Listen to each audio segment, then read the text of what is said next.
Rehill won't be here today, so I'll be trying to show up. I said, let's get out of here by what time? Pick a time.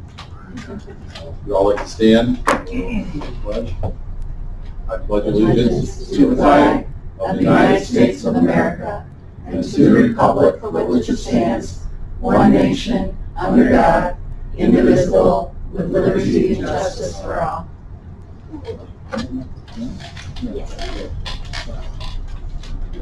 Thank you all for coming today. We do have a quorum. So as I mentioned, Legislator Rehill is not here, and Legislator Stahl will be absent as well. Again, we do have a quorum. Are there any, looking for approval on the minutes? Is there any comments on the minutes from last month? Any comments, additions, deletions? I'll make a motion to approve. Motion to approve. I'll second. You got a second? All in favor? Aye. Good. Let's move to our first resolution, which is HS1, resolution awarding professional services contract for consumer-directed in-home care. So I hope you've had an opportunity to take a look at this. Well, Sarah, if you could tell us about it a little bit, in particular, what are some of the in-home care items with that consists of? Well, this is a contract for the fiduciary and their intermediary, so Arise is for consumer-directed in-home care, so the home care recipient through our basic program hires who they want to do it in home, which it could be personal care or housekeeper short-term services. Instead of going to our aid services that we have, which there's a lack of aides right now. So many of our home care recipients who want the home care service can't find an aide, we can't provide them with an aide. So consumer-directed is an option that they have. So Arise performs all the fiduciary services. So they do the payroll services for the staff. They make sure they have the proper training, and they do the payroll services. Okay, let me back up just a moment. Motion to discuss on the first resolution. I neglected that. I'll move it. Got a first and a second. Thank you, gentlemen. And thank you, Sarah. Anyone have any more discussion? Or actually, I have one question for you. It says at a cost not to exceed $30,000. So what's the expectation of what it should be? Is it going to be 10, 20, or is it going to be 29? Right now, we're about, this year, we're anticipating about $22,000. Okay. So if the aid shortage continues, which we believe it will, we're going to encourage more people to take advantage of the consumer-directed services. So that's where we have that maximum. Okay, very good. Any questions, any discussion, anything for Sarah? And Legislator Crassick accused. All in favor? Aye. Very good, thank you. HS2, resolution authorizing budget mod, Department of Social Services, Employment and Training to transfer funds and temporary and part-time wages. Look for a motion to discuss. So moved. Okay, first and second. Stacy. This is all 100% federal funding, no local share. It's for our summer youth employment program, and we're just shifting some federal funds in between categories. Any questions or comments, discussion, anything for Reverend Help? All in favor? Aye. Any opposed? There you go, got that one last time too, so help me out. HS3, resolution authorizing budget modification, Youth Bureau, additional 2021 New York State runaway homeless youth.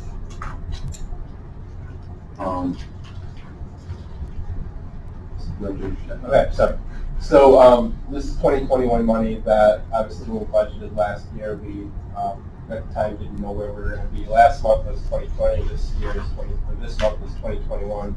So this is to restore the line to what the state is actually giving us this year. Okay. Any questions? Any discussion? I'll move it for, do we move it? No, I don't know. I'll move for discussion. Go for discussion. How many points? You got? $20,057. Yeah, it's the additional. Okay. What's RHY? Runaway homeless youth. Okay. Yeah, thank you. Figure it out. Any further discussion or questions for that? All in favor? Aye. And our last one, HS4, resolution, no, did I go again? Somebody help me out. Any opposed? Okay. HS4, resolution authorizing budget mod, Youth Bureau additional 2021 New York State Aid Youth Development. Check. Same thing. Motion Make a to motion. discuss. Make a motion. Second, thank you. Go ahead. So this would be the same thing. This is add-on money that they traditionally do every year, but the way the budget works, even though they add it every year, it's not guaranteed. So whenever I do my budget, I never put it in.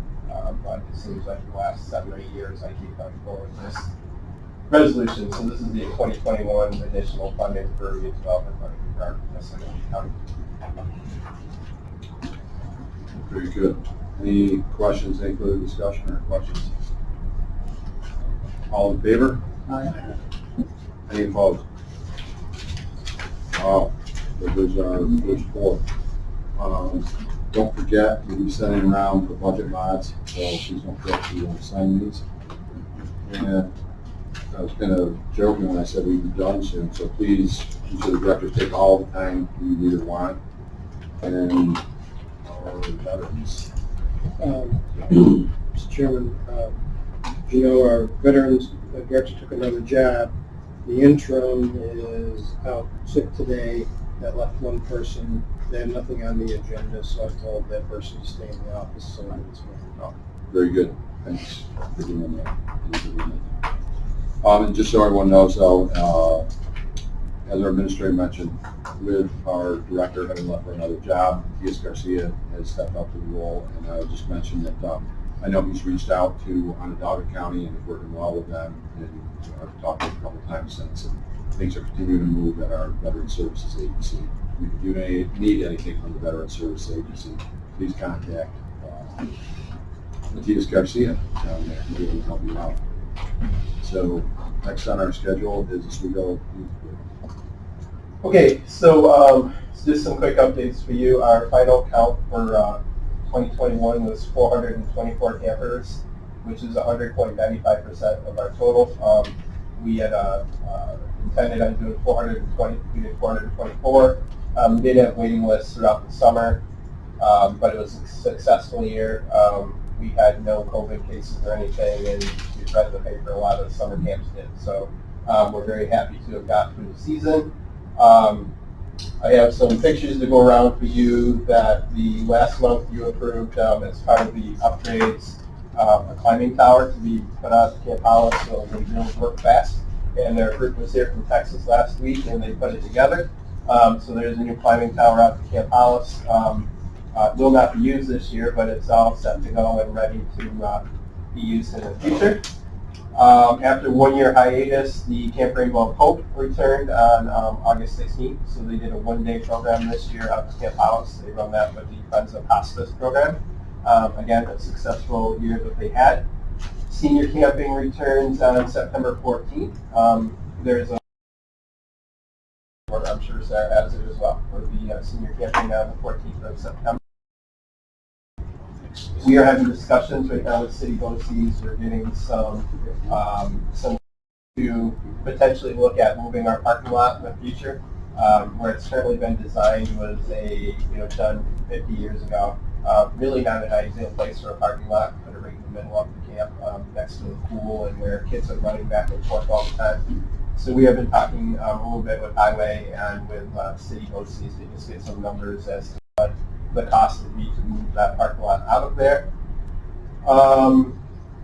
We're also doing RFPs right now at Camp. Well, we will be doing RFPs at Camp Hollis and Independence Trail in the near future for the ready projects to fix the bank at Camp Hollis and the at Independence Trail, the shoreline for the damage from the high water levels of Lake Ontario. So thank you for purchasing, for helping all into there. Camp Zerby, we hosted a steam camp this summer. We had 30 campers, which was the max that we could have out there for the way the program worked. I feel it was a successful day that, as both of my legislators, Jurgens can tell you that the first day we were there to welcome everybody, we were greeted by a young person picking up a snake and running with it, and all the kids having a good time. So it went pretty well. We're looking to expand on that in the future. As I was explaining to them that I'm doing some shifting in my budget for 2022 so that we're able to actually offer a little more programming at the Zerby and not impact the overall bottom line to do so. So we're excelling with that. Next month, I have a proposal to bring to you as well to do some infrastructure potential updates based on some extra funding I have from this year. I'm just trying to get some numbers together to do that. So things are moving along at Zerby. Let's see, our summer youth employment program, we had some work done out to, in different areas at Zerby. We were looking to do some at Independence Trail. That didn't happen, but we had a Boy Scout troop out there recently who did a cleanup out there. Legislator Mangano was working with that, and that went extremely well. And we have a unique situation happening at Camp Hollis in the near future of a rental that's a week-long rental. And it's going to free up some time from our maintenance person, and we're going to have them out to Independence Trail doing some work out there in a couple of weeks, just getting down of trees that are down and big bushes and things to that matter. So looking to get that moving along. Our rentals have been pretty strong for both of Zerby and Hollis. The Trappers Association will be out there September 17th and 18th at Camp Zerby. That's usually quite a large gathering out there. It's our largest gathering of the year. What are the dates for that? The 17th and 18th. Oh, September. Yeah. They were not able to be there last year because of COVID, but it's a large group that we use out there, so they'll be returning. Our Leadership Associated County Youth Program kicked off with their 23rd class year. They had a overnight retreat at Camp Hollis. They have 13 students currently enrolled. They expect that to increase by a few. 13 who showed up. There's a couple who were not able to show up to the retreat. So we only count who are supposed to be there. Ideally, we like to run the program between 12 to 15 to 18 students, depending where it is. It's likely we'll have 15 when the program year starts. And also our AmeriCorps program is getting ready to kick off its 24th year. They will be starting that on the 1st of November. So they have some information on our webpage if you want to look to becoming a host site or looking for some members to do so. Our Traveling Arts in the Parks was pretty successful this summer. Again, it was being creative to work with different parks and such based on with COVID, what was able to be done and not being able to be done with some rec programs still not operating. They were able to provide a lot of different shows in different various venues throughout the county.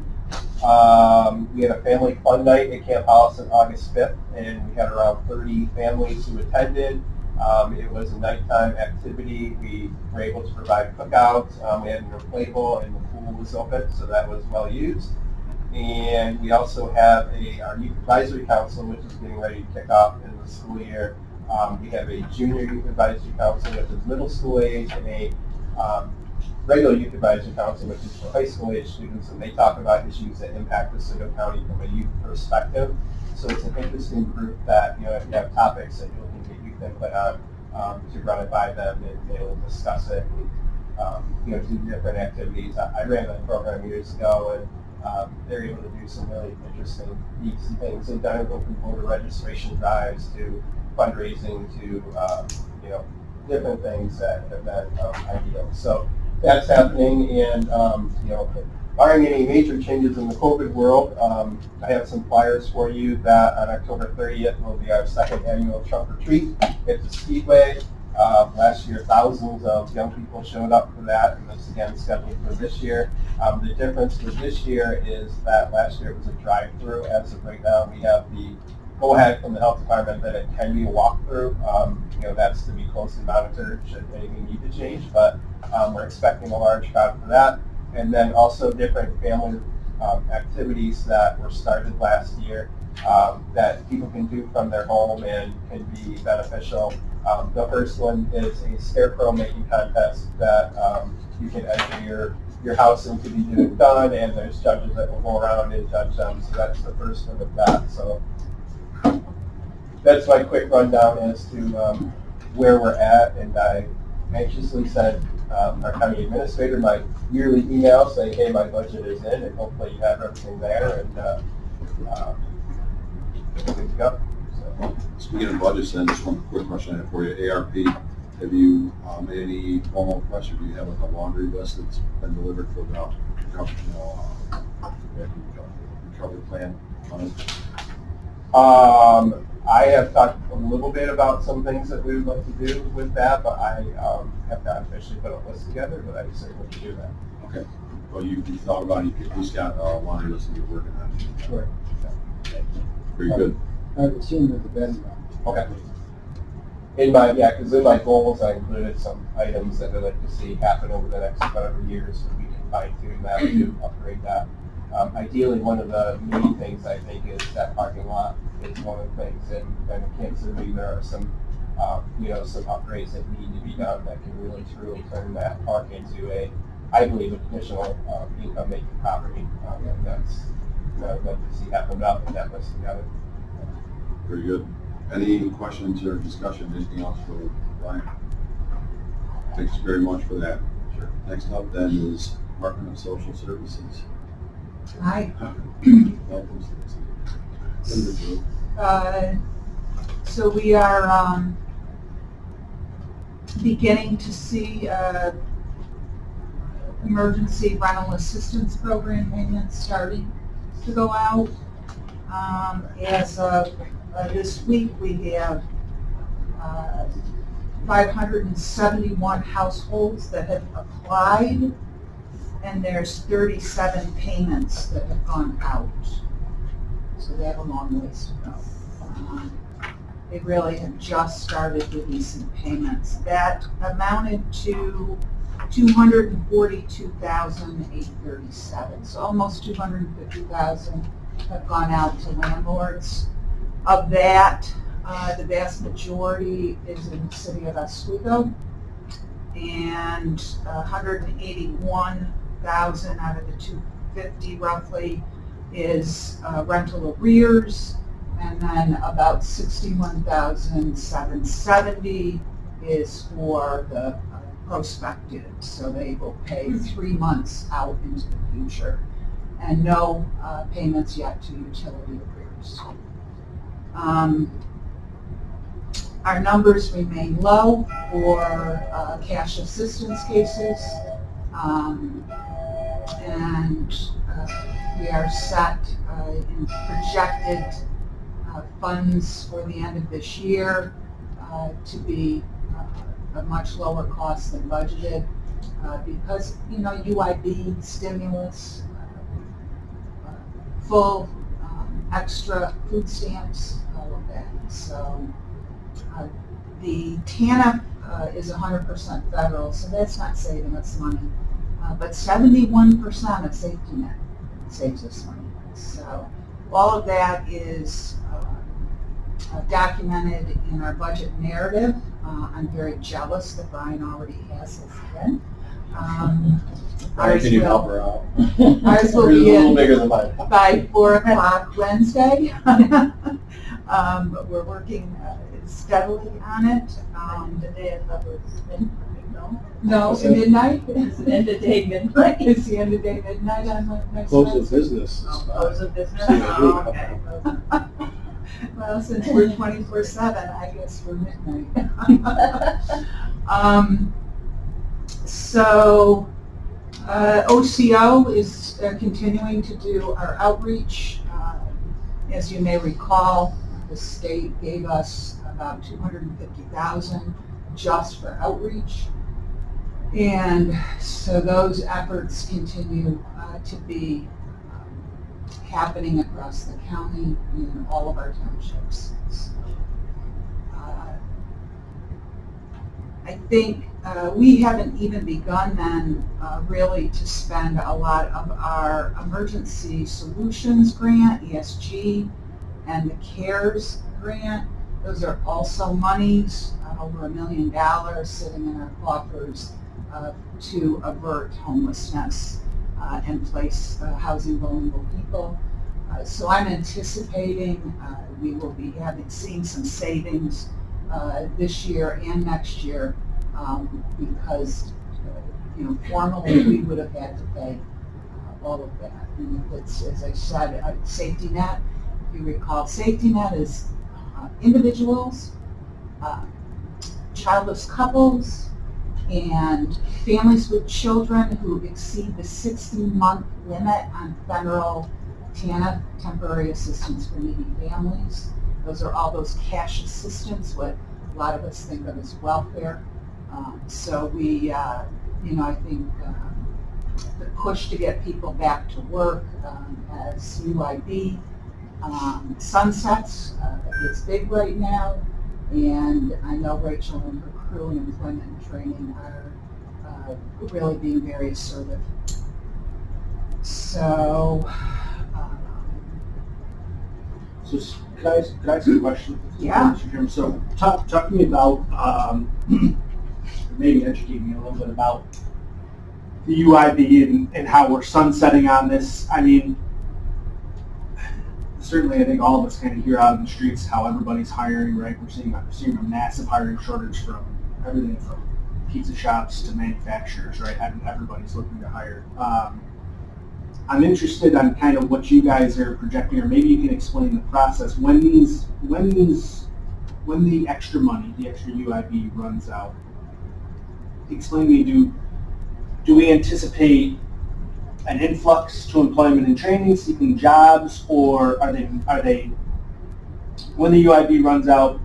I know when people receive unemployment, we work with them and they're mandated to come and do certain things as far as job seeking, right? But I guess just talk to me maybe in a general sense about what you're forecasting the employment landscape is going to be looking like once this extra money runs out. Because I know employers are hurting in a lot of instances, but I guess I'm just curious because I must talk to people 4 or 5 times about it a week, whether they're for it or against it in a lot of senses. But maybe just in a general aspect, what that outlook looks like once this money sunsets for UIB.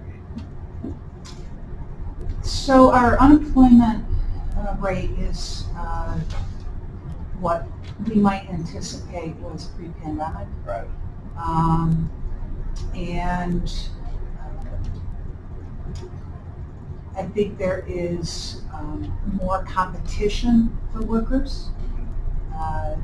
I know there has been a good hiring and a good response to the Amazon warehouse. They're paying more than some of our service industries.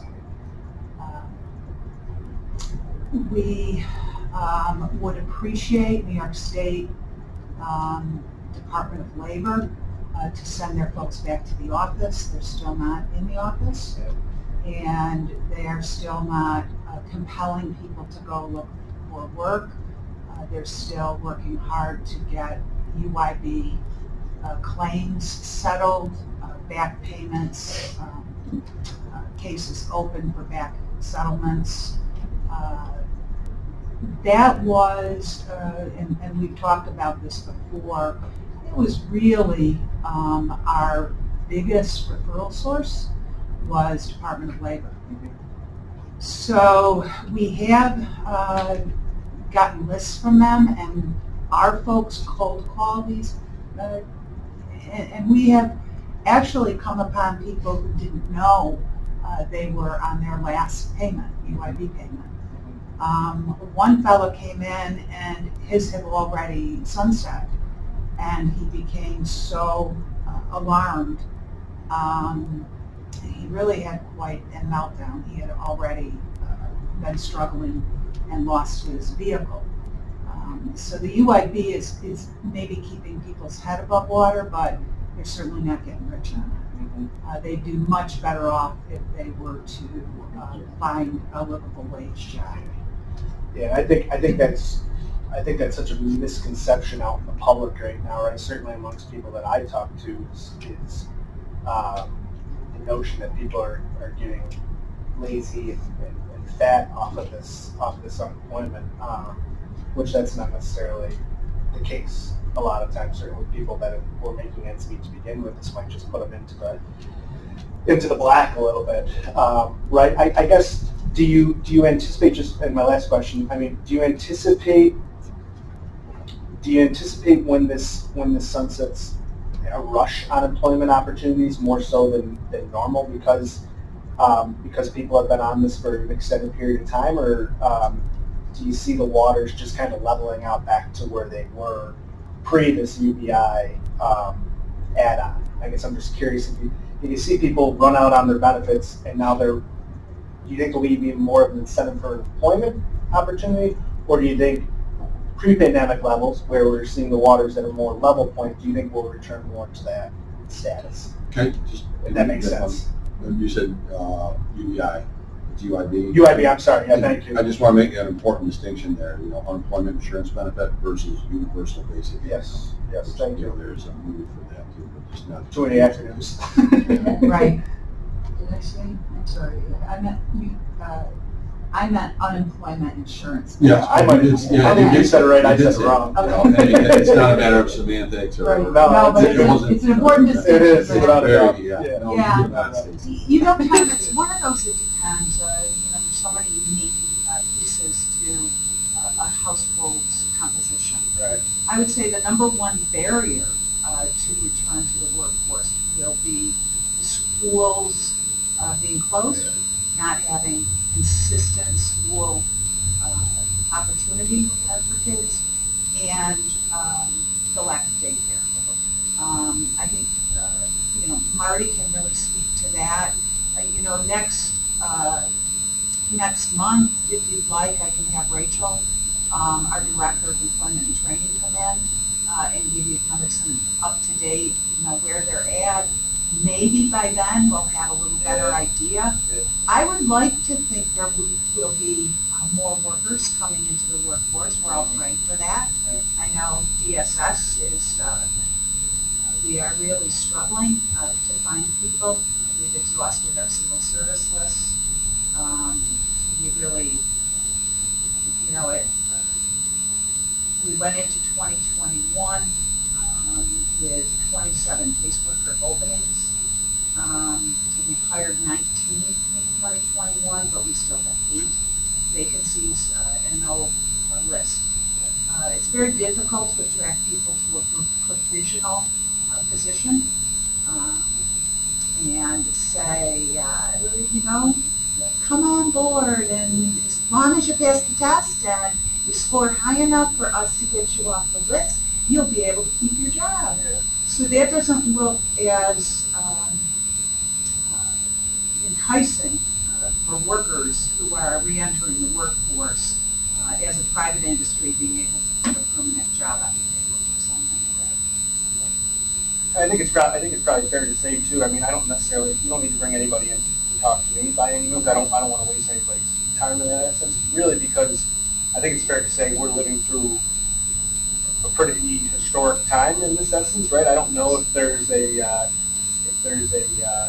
measure or a flood line, so to speak, to see, because this really hasn't happened before in a lot of instances. We're going to be the case study, right, for when this all sunsets and comes back forward. So I was just curious on your insight, but I appreciate it.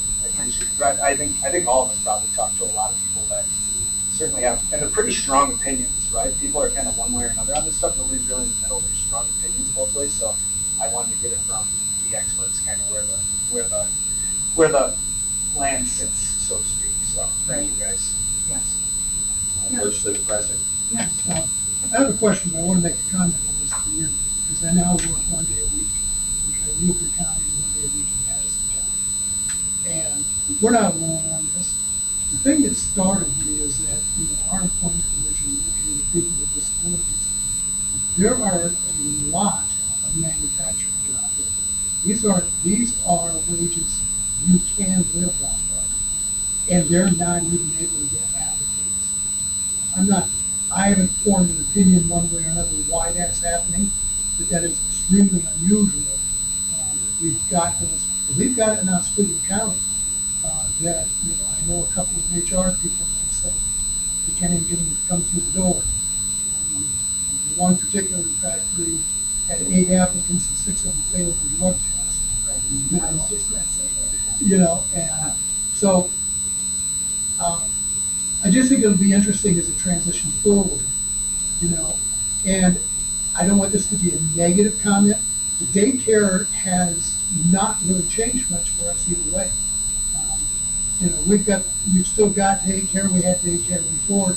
It probably is not sufficient, I'd be the first one to agree to that. I don't see the schools shutting down.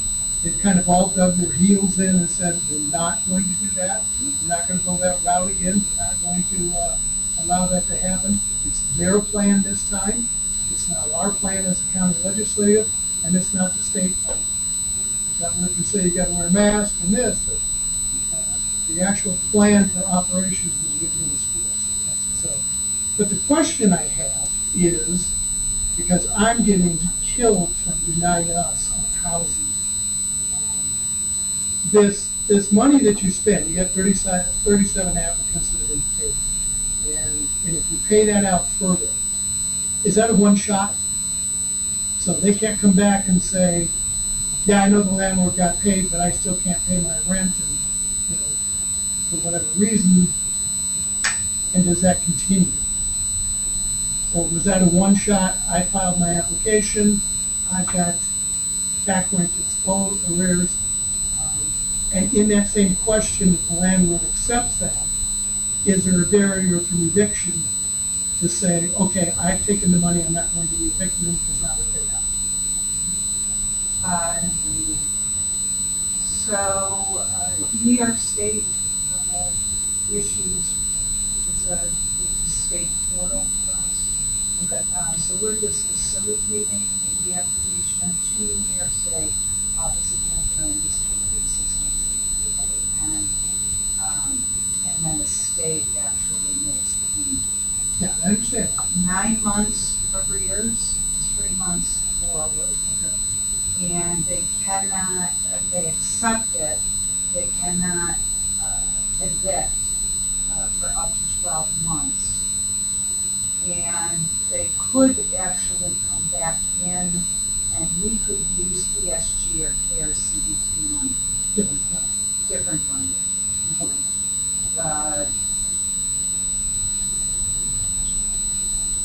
Not that, I don't see that happening. I think once people kind of dip themselves out of a hole and get working again, they'll be underway. These are not all, That only helps people that aren't working, right? The people that aren't home and working, they don't get, the landlord doesn't get paid, right? no, they could be working, but they have to show how, they have to make a self-attestation that the pandemic impacted their ability to pay the rent. Okay. Are you familiar with Unite Us?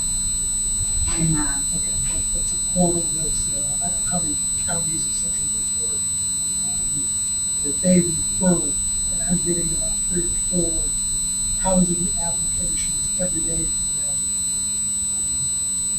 them. We try to connect them up to the right service, and that's been one of the questions we've had, is we didn't really have a lot of clarity on some of this, because there are some people who said, well, I filed the application, and we're not sure we should be messing with that, because we're in the middle of the process of that. You guys have already worked through the applicant process and submitted it. Yeah. We just are receiving, I think this week, there's again, a lot of paperwork and bureaucracy has been through, but we will be receiving the right to go into the portal and actually look and see if someone got any assistance or if their application's pending, so that we try to minimize fraud and duplication of payments. Okay, so there's a process. But there is at this point, Okay. but, you know, it takes a lot to, you know, it takes people. We're gonna have people right now, so will we miss some beats here? Maybe. We're doing the best we can to assess for ourselves moving forward. So you've got my application. Our program?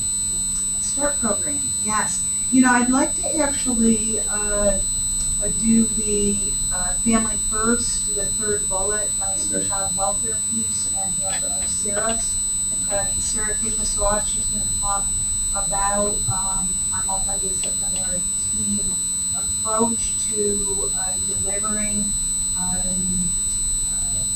services to parents with substance use disorder. And some of the work that we're doing on build a better family, no. Be better for family. Better for, yeah, there we go. And hopefully everyone knows Sarah Finley, our Director of Services. Sarah was hired in the midst of the pandemic as our newest director, and she has come in with her feet running. She, prior to, was our manager over Child Protective, and actually, you know, I guess I didn't know until I had gotten up close and personal with Sarah's resume, but our paths somewhat mirrored each other in terms of starting out in child welfare in the nonprofit arena and kind of coming into public service. So I'm a big fan of our directors, and with that, Sarah, take it away. So with FIPSA, I'm assuming everyone has heard about FIPSA so far. There's a lot of moving parts with preparing for FIPSA. One of the key things we focused on are substance abuse services for our families affected by substance abuse disorder. We have a significant problem with substance abuse in our county. All of our children in placement have substance abuse as some kind of frustrating factor within their parents. That's led to these children needing to be placed in care. That's about 4 times the number we had about 3 years ago. So this is a pretty significant problem that we have. And what we've determined is that as these children and families enter our system, we don't really have a way to, because it's still fairly new, probably even though we're looking at 2 years, we don't really have services in place or systems in place to support these families so that we can get these children back home as soon as we can, which is we want children to be back with their families safely. So there's multiple components with preparing for FIPSA and this parallel with substance use disorder in the community. So to start with, you know, our first interactions with these families are generally through a child protective investigation. So we looked at the process we have now, which is, you know, it just comes in regular rotation and goes to various pieces in our unit. And we said, okay, what can we do better? Well, how can we address this situation in a way that will provide a better outcome for these children and families at this juncture and their involvement with us? And we said, okay, well, what's working? You know, what have we done in the past that's worked well? Well, our MDT. We have a phenomenal MDT in our county. A lot of collaboration has taken place, and we've shown that we've improved outcomes for these children who've gone through our MDT process who have been sexually abused, physically abused, or had, you know, child on their cases. So we said, okay, how can we in turn do that with these families affected by substance disorder? We said, well, what if we did a substance disorder MDT? So the starting point for that is internally, as well as communication with CAC, Coordinated Care, their executive director. And internally, what we're doing is establishing a team, 1 senior, 5 caseworkers. We set up some training criteria for these cases that come in. You know, if there's law enforcement involvement, parents are currently under the influence, there's not a recent arrest. We'll bring those to our MDT for substance use disorder. Along with that, we're trying to engage our MDT partners. So starting in September, we're going to be presenting this idea to our regular MDT, which is, you know, law enforcement, probation, mental health. And so from there, we're hoping to engage our community partners more, because that's the other very important piece of this. Not just what we can do internally, but what made our MDT successful was engaging these community partners. So that's a hope, is that we can engage law enforcement, mental health, probation, on the investigation part of that. So that's where we kind of start the process. Then we move into these FIPSA programs, such as START, which I know Stacey will talk about, but everything is really just coming together at the perfect time because Family Court, through the Office of Court Administration, is also initiating a program called Better for Families. And Better for Families is similar to drug treatment courts, but it's different in some ways. And essentially what Better for Families is we file a petition in family court, either have removed children or we're just alleging that there's abuse and maltreatment or maltreatment. And the families, when they start the court process, it's very intensive upfront, much more intensive than it is now. Now if we file, we go to family court and then we may not have another court appearance for 2 months or 3 months. So in that time, we're trying to engage these families, but all we have is court orders at this point. It says you have to do substance abuse and we want to help get your children back. What can we do to move this process along? With Better for Families, the judges bring the parents in every 2 weeks until their treatment evaluation is completed. So there's more accountability, there's more involvement, there's peer advocate involved through Barnum. So the parent will have more support in that way. Once they complete their substance abuse evaluation, then their court appearance is moving to 30 days. And so they're still having more involvement, more accountability. And the hope is that engaging them early and quickly will be able to keep them engaged so that we can provide wraparound services so that the children can return home sooner or prevent the need for placement. So there's, like I said, there's a lot of moving parts, and START is really one of the big key components of all of this, but we're optimistic that we're addressing this issue within our county. When does the family first have to be fully implemented? September 29th of this year. Yeah, the New York State took a 2-year waiver that was, it was actually Family First Prevention Services Act of 2018. So. And in that act, there has to be programs that we have to define. Is that correct? You won't get reimbursement of federal money without evidence-based programs. But the state is not including any evidence-based programs. Thank you. That Just saying. Yeah, so we got to make up our own. Right. Any questions? Any questions for staff?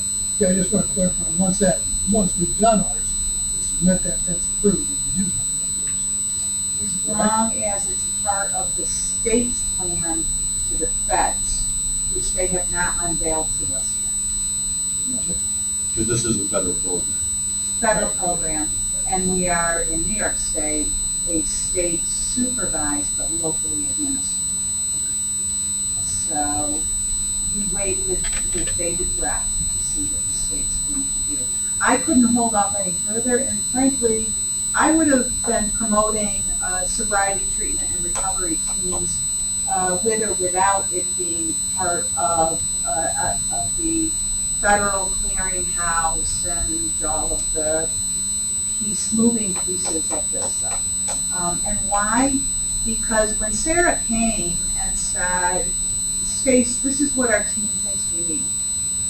And when both of our family court judges came and said, this is what's better for families, and that is a statewide court improvement project initiative, I started to look through the clearinghouse and said, is there a program that fits this?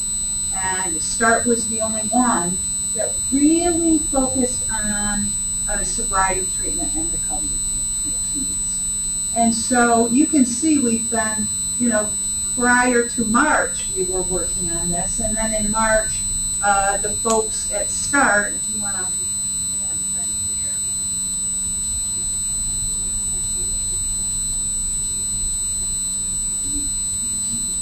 smile at, Ronnie. I think I cut Tom off too. Yeah, that's all right. I was just gonna ask, about this new multidisciplinary team in regards to, substance abuse, right? So can you explain to me how, Don't spoil it. how are these two teams, so we have a formed, very functional multidisciplinary team right now. Is this new multidisciplinary team, are they gonna work hand in hand with the current MDT, or are they kind of off on a one-off, or how are the two teams gonna work together? That's a very good question, and I don't have the answer for that yet because we have to find out what our stakeholders would prefer. We know that our partners that we'll be working with is something that they would find more beneficial to kind of put at the end of our regular case review MDT, or is it something that we should be a standalone? Yeah. And then just the second question, talk to me about, you mentioned kind of the structure of how the MDT, specifically the substance abuse now, is going to look as far as senior caseworkers and caseworkers involved in that as well. But you talked about law enforcement being involved. What other stakeholders are you bringing? Are you bringing providers right to the table along with our team, places like Farnham and so on and so forth? Or what's that structure look like as opposed to just caseworkers, law enforcement? Who else is going to be in? Yeah. Or are you figuring that out still? Sure, we're still figuring it out, but ideally, yes, that's what we would like to see, is all those partners at the table. For reasons, so we can have the information exchange, because that's what we have found so beneficial with the regular MDT, is that we're all able to share information. And, and yeah, and also we want to be able to respond, you know, as educated as we possibly can be. So we envision this team having enhanced training, you know, around substance use and what it looks like when people are high on various substances, what to look for. I mean, all of our caseworkers get some training, but we expect people to have a specialized understanding of it. And then also have that relationship with law enforcement. Right. I think it's a great idea. Good luck with it. Thank you. I hope it takes off for you guys. I'm curious to see how things out. But good luck. Well, you know, obviously we've got some pretty insightful, talented folks, because what they're brainstorming came up with, what is now being promoted as a national model, and they have a unique plan for this. So there is National Family Treatment Court training. Basically, this Better for Families is a family court treatment court. You know, there's treatment court, drug court, and criminal court. And this is being pushed by the Office of Court Administration because of the climate plan. There is a National Quality Improvement Center for collaborative community court teams. So all of this has got a lot of research behind it, and a lot of folks trying to figure out how can we do best for our kids. You know, it's not surprising that the number of children in out-of-home care has been escalating with the opioid epidemic. These are national numbers, but I show you every annual report from DSS what those trends look like. The trends are continuing, although we have stabilized foster care placements. We're at 178 right now. This time last year we were with 200 kids in care. So we are stabilizing and doing a better job, I think, trying to get kids home sooner. But maltreated children of parents with substance use disorders often stay in the child welfare system longer and experience poor outcomes. What we're seeing here in Oswego County, our kids are being arrested. You know, they're not able to go home because parents lose hope. They spiral down. Folks know, you know, 4 decades, so I've been around a long time. Guess what those kids do? Guess what I see over and over and over? they go back to their bio families. You know, it's that old adage, blood runs thicker than water. There's a longing, and they want to know who their bio parents are. Although I hadn't seen in forever kids where both parents had died, and what they're dying of now, both parents of overdoses. It just blows my mind. But the positive outcomes for families where there's cross-system linkages and there's that multidisciplinary approach, especially one of the really cool things happening in the field is these peer advocates. Because it doesn't feel like this power over, I'm going to tell you what to do. It's, I went through this and I'll walk with you on this journey. And so peer advocates, you know, I know you're a big fan as well, Jim. We use it all the time. That's right, because it works. Tell me your story, and there, done that. Yes, Let's talk about it. That's right. Absolutely. That's right.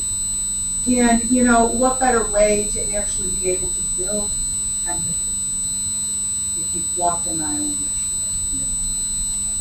shoes. So we're looking at changing that system with START. It's a new approach. It's a new way of doing business. We're all pretty excited. I think this is the time for us all to embrace it. Both judges are behind this. There is a history here. It goes back to 1989. It was developed in Ohio, and now it's added to the Preventive Services Clearinghouse. It's very, very costly, that clearinghouse. In order, somebody asked about, getting that federal reimbursement. You have to be what's called supported versus promising. Most of the ones up there right now are promising because it takes a long time to get that research and it's a lot of money. This particular national firm they're like this close to getting it to be supported. Just released a couple of different research and outcomes, and now they'll have some more hoops to jump through to get into that federal clearinghouse, but they're pretty close to it now. It is a family-centered approach, and it does, and we just can't give up on these parents. And these parents come from all socioeconomic stratas. Opioid addiction, addictions that are hitting all across America and hitting Oswego County are in the middle and well-resourced families, middle class and well-resourced families, as well as poor families. So obviously the first thing that we look at as goals, making sure that kids are safe. But we remove them just like that.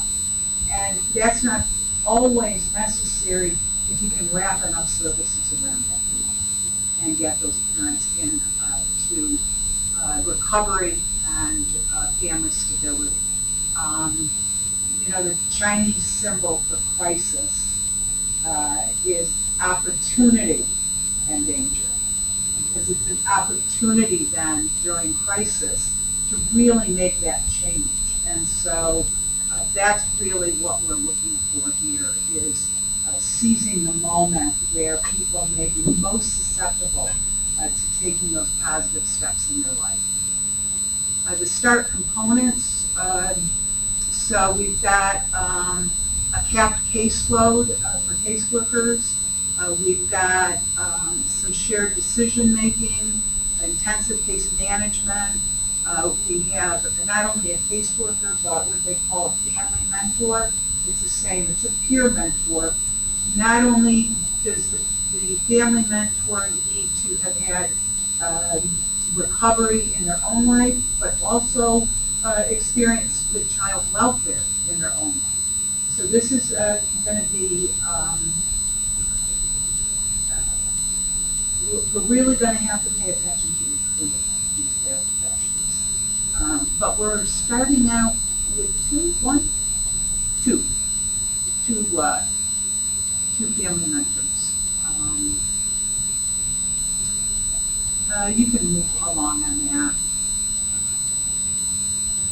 We approach SUDs with compassion, understanding, and hope for recovery. We work as a team, supporting and holding each other accountable. We believe in family, love, and innovation. And that really is what it's all about. We wouldn't be in this work if that wasn't what it was about. I am bringing to the table next month the start contract.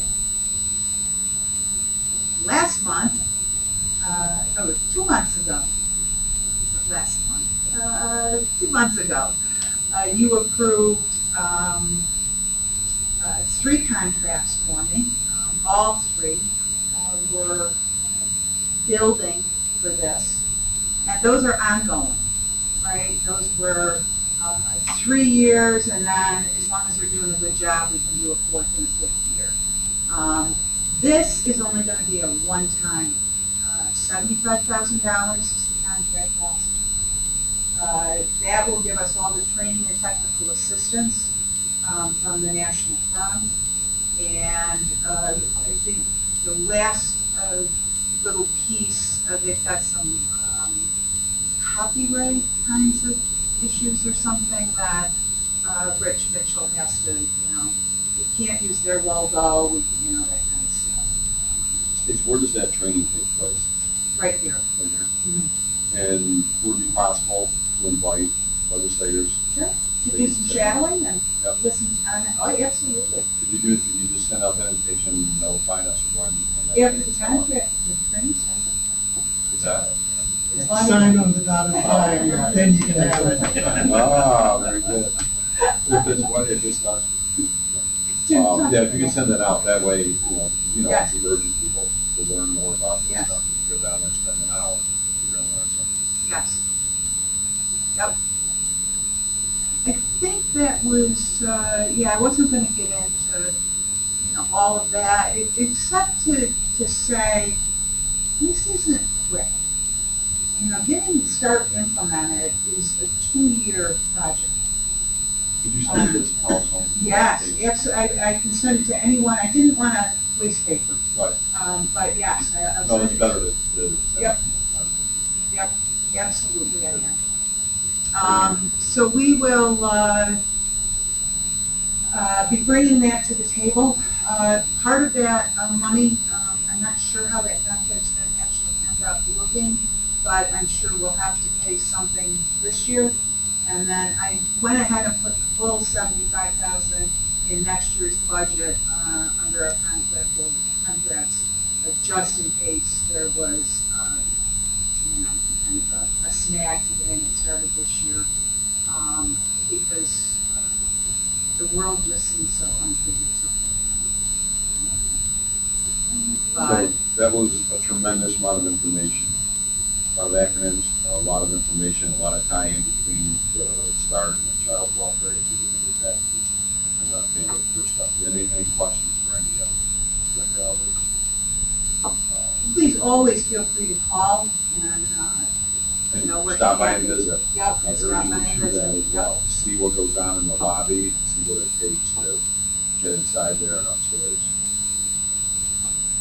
One last little, Sarah, was there anything else that you wanted to speak to? A couple of things I want to speak to. We are bringing the caseworkers in. What did Kelly tell us? Since she's been the trainer, 44 new caseworkers in the last year and a half. It's almost half our caseworkers. And how many of those 44 remain? How many stayed? I'll bet there's at least 6 or 7 that didn't make it a year. Yeah, so 20%. A couple that didn't make it a week. 15 to 20%. Yeah. It's not easy. We're really working hard to rebuild this child welfare team. But this freeze has hit us really hard. Our caseworkers are feeling it. They're feeling incredibly stressed. I think they are absolute heroes and champions. I I am so incredibly proud of what they're doing. But the families are also very fragile during this pandemic. About every 3 or 4 months, we'll have one Oswego County kid in one of our hospitals in this region awaiting placement. This month, actually, they first called Phil. Phil calls me and said, "Why is it upstate Philosano's Hospital calling me about Oswego County kids?" So how this all unfolded, though, is that we have 3 kids right now. Again, it was, one every 3 or 4 months. 3 kids right now. They went in through the ER for psychiatric. 2 13 years old, 2 13-year-olds and a 15-year-old, I think, something like that. Yeah. One's been there 88 days. The other's been there almost a month. The other one's been there almost 2 weeks. And there's 3 Onondaga County kids there too. So there's 6 beds, and they're at 94% capacity. And they're worried with school starting back out, they're going to have ill kids with COVID needing beds. And they said, we need to get these kids moved along. Well, the issue here, folks, is that New York State Office of Mental Health keeps closing down the kids' beds because they think these kids can be in foster homes or back with their parents. It's not safe. These 3 children, it is not safe to have them with family. And I'm not going to get into all of the behaviors, but it's not safe. And they need to go into what's called a residential treatment facility. We can put our kids into private residential treatment centers that don't have a psychiatric component. That's the child welfare system. But when these kids who are psychiatrically disabled and need specialized care, they need to be going into the state OMH system. And there's not enough capacity. We can wait for a bed for 6 months. But they want to force every county across the state to take these kids into the child welfare system. Where guess who's paying for that bill? Us, not the state. They're not getting the care that they need. And they're not getting the care they need. And so I've been creating a bit of a stir the last few weeks. I got OCFS commissioner involved, Commissioner Sullivan from OMH. I talked to them about our case last year where we had a little 13-year-old, that poor little girl. She was up there in the midst of the pandemic 5 months. OMH would not take her. All 3 of these kids now, they're all eligible. There's this big SPOA process they call it. Again, lots of paperwork, lots of bureaucracy. We've moved through all of that. All 3 of these kids need to be in an RTF. But they want to push them into an RTC. Again, not getting the care they do. It's specialized psychiatric care. What happened to this little girl last year, though? She ended up having to be placed out of state. There wasn't a single RTC that would take her because their needs were so high. Upstate actually did a pretty good job with this young lady because she's down out of state in this real high-priced private facility, and now she has to wear a helmet 24 hours. That's not how we sent her there. So all the money that we spend doesn't get us good outcomes. This was the same issues 40 years ago for me, this process of kids. So I'm doing the best I can to advocate. Last year, myself and a few other commissioners pushed to make this kind of our cause this year through our New York State Public Welfare Agency. Welfare Association. So that's all the different county social services districts. And so we do have some sharp focus and a robust approach. But, you know, it comes down, I'm sure, to money. It comes down to the state wanting to push that responsibility onto the local districts. So I did want to make you aware of that. I don't know, I know what the answer is. They've got to open up some facilities, and they've got to wrap services into this community for these kids. And none of that, I mean, Jim, you see it more than we do at Arise, because that's kind of your specialty. So you get a lot of information. Anything to wrap up with that? Anything to wrap up with the DSS? Because I can give you a lot more. Oh, I know. Very good, though, very good. All right. Stop, time out. So we talked a lot about youth and a lot about some issues there. How about let's go over to our office for the agents here? Okay. You can have equal time. I'll be pretty quick. But we have our senior picnic pickup event on August 11th at Breakneck Park. We had room for 100 seniors. We had 96 reservations, but 85 actually showed up to the event. If you remember that day, it all was really hot in the day, but it started out very rainy and stormy, so I don't know if that chased some people away or not. People who did attend were very happy to be out socializing. Even though we didn't encourage socializing under the pavilion at a table all together, they did get out with their friends out in the park, and it did end up being a beautiful day.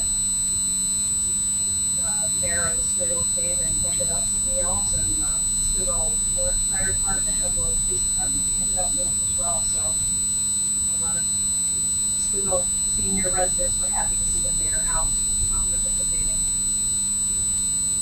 We had worked with the mobility manager to have transportation for seniors to the Fulton Farmers Market on Saturday the 14th, August 14th. We had no participants that signed up to go to it, but I think it was partially due to the lateness of the notification by the time we got the routes and where they would be and when they would be there.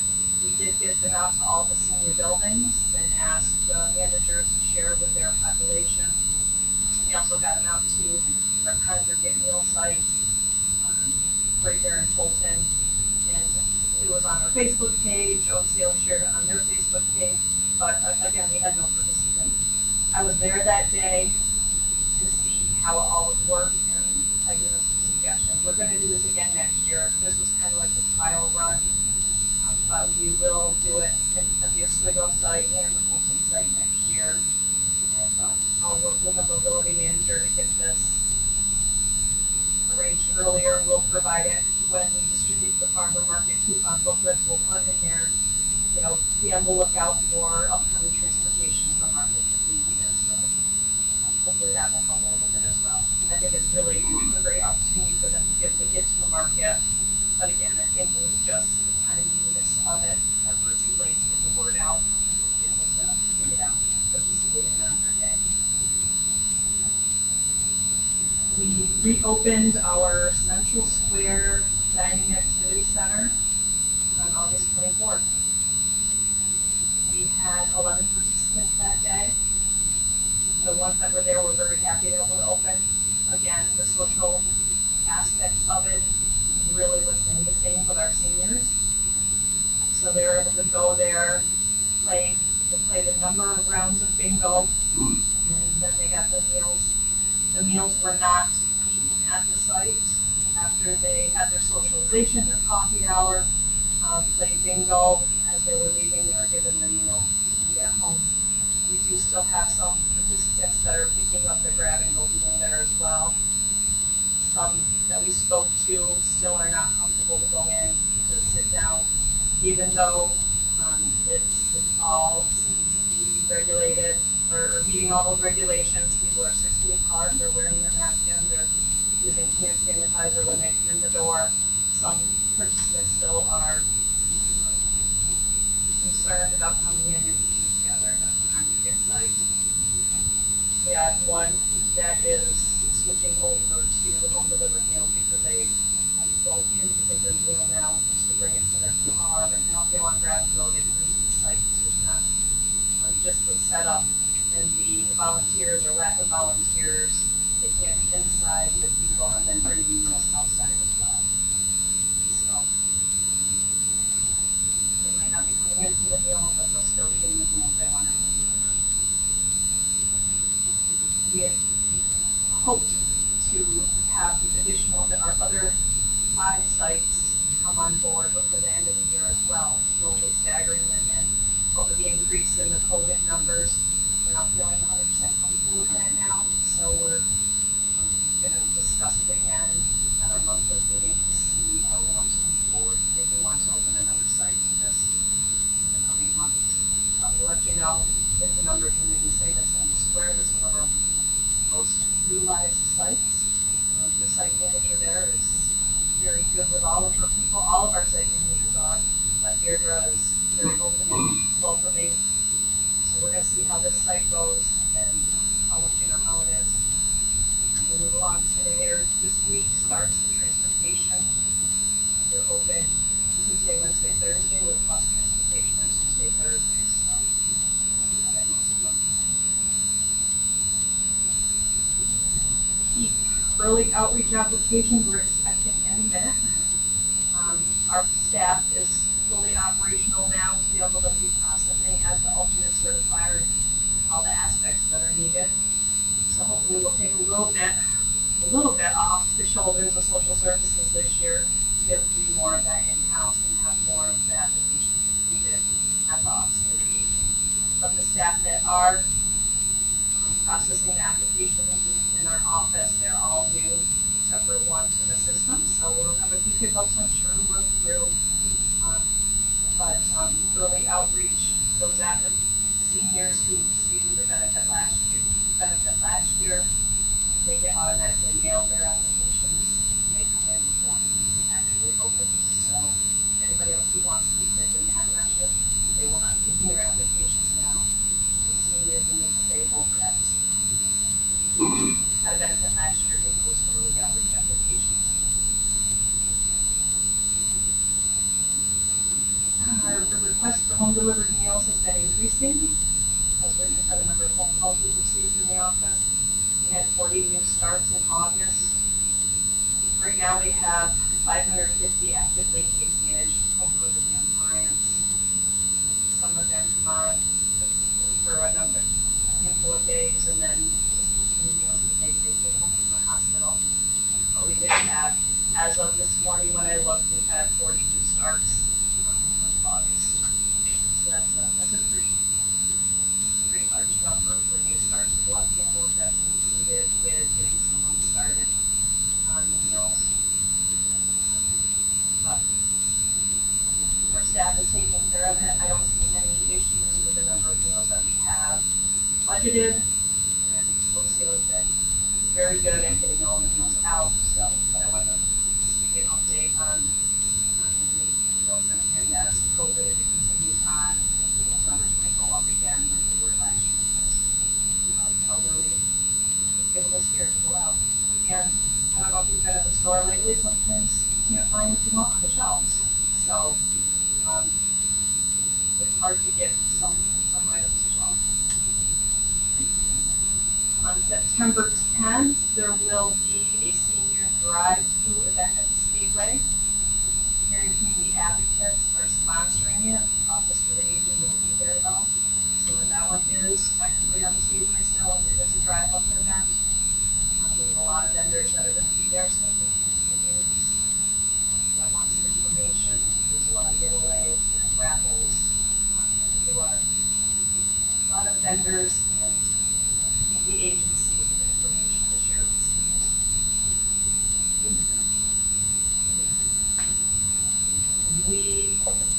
Our postcards for the vaccination promotion, the COVID-19 vaccination promotion, they've been waiting, you'll probably get them in the mail before I know that they've gone out. They should be going out anytime now. So the vaccination card, basically it's a larger postcard, and there's 4 areas that it talks about. One is if you have questions on the vaccine, call the hotline, and it provides a hotline number. You need an in-home vaccination. If you need to take it out to get it, then this is the number to call. You need transportation to a vaccination or to be fully tested, then this is the number to call with the transportation hours for Oswego transportation. And the final one is if you need assistance with finding a site or registering for vaccination. If you're over 60, you have to file for aging. If you're younger, then contact the local number. So it is in an effort to get to the corners for the people that haven't had some vaccination hesitancy. So to help to get the numbers up. And I was originally concerned because it's been staggered, it's been so delayed, but now with the numbers going back up, I think it's probably a great time for them to be going out to remind people, here are the phone numbers, the contact information, so that we can get the information that you need. We also, in September, we're beginning out hand sanitizers to all our home delivery meal recipients, so that'll be going out in September as well. We still have a lot of hand sanitizer that was donated to us from DJs, as well as some black cloth face masks. So if anybody can need either of them that are age 16 older, come contact the office and get into them somehow, whether it's face masks through the mail or if we're delivering them out to them, just let us know and we'll get it out to them. That's really all I have on that list. Does anybody have any questions? Yes. In Central Square, where is that located? Oh goodness, it's right on Route 11. It's at a church that, I can get that information to you. It's, if you're coming from Oswego on Route 11, it's just past Burberry, Okay. on the same side of the road. Okay. Yep. No, you don't want the address. I can send it to you. It's 820 something, 820 East Route 11, I believe, but It's I in a don't. church, right? Just. Yes, it is in the church. Yep.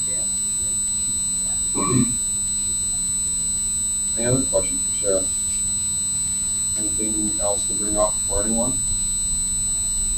Anything you want to add? Drag, multiply, divide? No, it's okay. And I was just joking, I will have my budget in by 5 o'clock on Wednesday. I won't be anything. Make a motion. Everybody make a motion. Intermediate at 5:00. Motion, got a second? Yeah. All in favor? Any opposed?